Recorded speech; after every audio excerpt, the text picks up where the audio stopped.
ladies and gentlemen. My name is Hunter Powell. Do any of you in the audience know someone who has either attempted or committed suicide? Okay, unfortunately in your lifetime, odds are likely that you will know more than one person who makes the sad decision to end his or her life.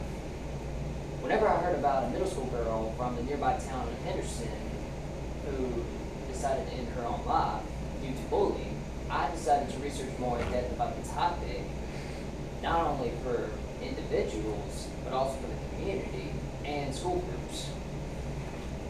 First of all, if you look at suicide statistics, both nationally and locally, one finds that suicide is on the rise. According to the Tennessee Suicide Prevention Network, and I quote, as of 2014, suicide is the third leading cause of death for young people of ages 10 to 19 in Tennessee. In any given year, more teenagers and young adults die from suicide than from cancer and heart disease combined, and far more than higher causes of death such as birth defects, HIV infections, and meningitis. During the year of 2014, there were 49 deaths recorded among young people in the state of Tennessee of ages 10 to 19. According to the CDC, this tragic problem is a national concern as well as a local one.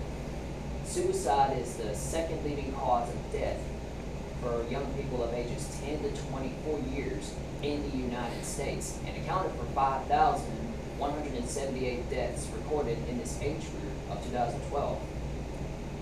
Firearm, suffocation, and poisoning are the three most common mechanisms of suicide in the United States.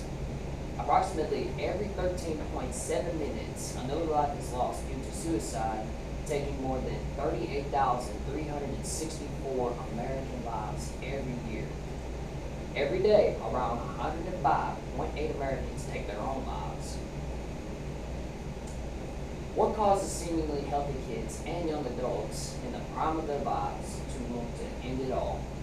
Maybe it's major physical illness, losses of friends and family members, bullying, including cyberbullying online and via text, easy access to lethal means such as weapons and drugs, local clusters of suicide, mental health disorders, history of trauma or abuse, family history of suicide, or lack of social support.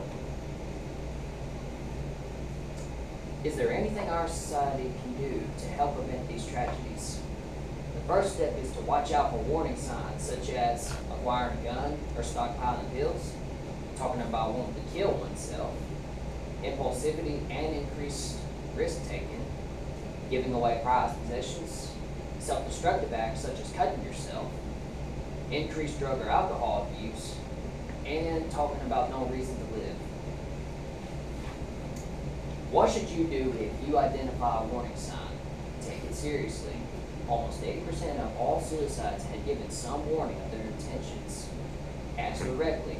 If you think that someone is suicidal, ask them about it. Be genuine. Listen and don't show shock or disapproval. Show that you care. Avoid trying to explain away their feelings. Stay there. Don't leave them alone. Seek help. Be actively involved in seeking professional help. For the suicide help resources, call the National Suicide Prevention Lifeline at 1-800-273-TALK-8255 for a free 24-hour hotline available to anyone in a suicidal crisis or emotional distress. Also, there are countless local ministers and school counselors willing to assist. Their info is available on their specific school or church web pages. In conclusion, the epidemic of teen suicide cannot be overlooked. Suicide is the second leading cause of death nationally and third locally. Clearly, these alarming increases of deaths among young people due to suicide are a call for society to help. In addition to depression, teens and other young adults may be facing more stress than they are capable of dealing with, such as issues of cyberbullying, abuse, or mental illness.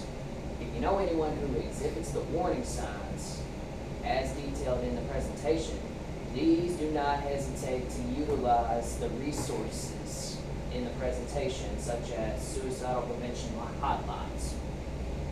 With support from family, friends, and appropriate treatment professionals, youth and adults who are suicidal can heal and return to healthy paths of development.